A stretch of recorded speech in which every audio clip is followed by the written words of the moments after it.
বাংলাদেশে অবস্থিত সকল ভারতীয় ভিসা আবেদন কেন্দ্রের সকল কার্যক্রম অনির্দিষ্টকালের জন্য বন্ধ ঘোষণা করা হয়েছে এবং পরবর্তী নির্দেশ না দেওয়া পর্যন্ত এই কার্যক্রম বন্ধই থাকবে।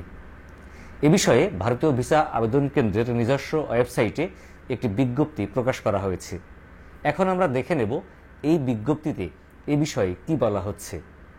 এ বিষয়ে বিস্তারিত জানার জন্য প্রথমে আমাদেরকে প্রবেশ করতে হবে বাংলাদেশে অবস্থিত ভারতীয় ভিসা আবেদন কেন্দ্রের নিজস্ব ওয়েবসাইট www.ivscbd.com এর হোম পেজে।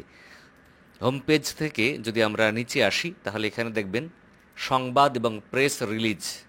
এখানে প্রথম যে প্রেস রিলিজটা আছে সেটি হচ্ছে পরবর্তী নির্দেশ না দেওয়া পর্যন্ত সকল আইভিএসি বন্ধ থাকবে। তাহলে দেখতে পাবো এ বিষয়ে বিস্তারিত তথ্য দেওয়া আছে।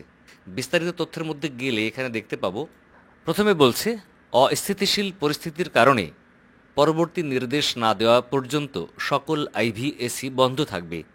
পরবর্তী আবেদনের তারিখ এসএমএস-এর মাধ্যমে জানানো হবে এবং পরবর্তী কর্মদিবসে পাসপোর্ট সংগ্রহ করার জন্য অনুরোধ করা হচ্ছে। পরবর্তী কর্মদিবস বলতে আইভিএসি এর কর্মদিবস বোঝানো হয়েছে। আইভিএসি যেদিন খুলবে এখানে সেই দিনটিকে পরবর্তী কার্যদিবস হিসাবে বোঝানো হয়েছে।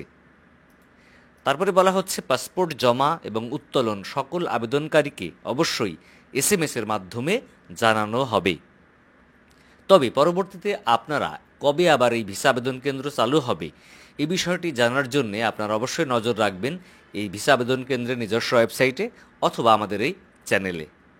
এই বিজ্ঞপ্তির মাধ্যমে আমরা জানলাম যে বাংলাদেশে অবস্থিত সকল ভারতীয় ভিসা আবেদন কেন্দ্রের সকল কার্যক্রম অনির্দিষ্টকালের জন্য বন্ধ ঘোষণা করা হয়েছে বাংলাদেশের এই পরিস্থিতির কারণে। এবং এখনও যারা অনলাইনে ভারতীয় ভিসার জন্য আবেদন করেছেন কিন্তু আবেদনপত্র জমা দিতে পারেননি তাদেরকে পরবর্তীতে কবে জমা দিতে পারবেন বা কবে আপনার জমাদানের ডেট সেটা আপনার মোবাইলে এসএমএস-এর মাধ্যমে জানিয়ে দেওয়া হবে। বাট যদি এমন হয় যে আপনার আবেদনপত্র জমাদানের ডেট এমন সময়ে যখন তাদের অফিসটা খুলে যাচ্ছে তাহলে আপনারা কিন্তু তখনই জমা দিতে পারবেন।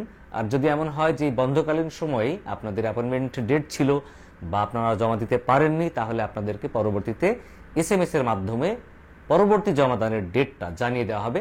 তখন আপনারা সেই ডেটে জমা দিতে পারবেন আপনাদের জন্য নির্ধারিত ভিসা আবেদন কেন্দ্রে। আর ইতিমধ্যে যারা ভিসার জন্য আবেদনপত্র জমাদান করেছেন বা জমা দেওয়া হয়ে গেছে সেটা হতে পারে যে কোনো ভিসা, তাদেরকে এই পাসপোর্ট সংগ্রহ করতে হবে যেদিন ভিসা কেন্দ্র খোলা হবে ঠিক সেই দিন।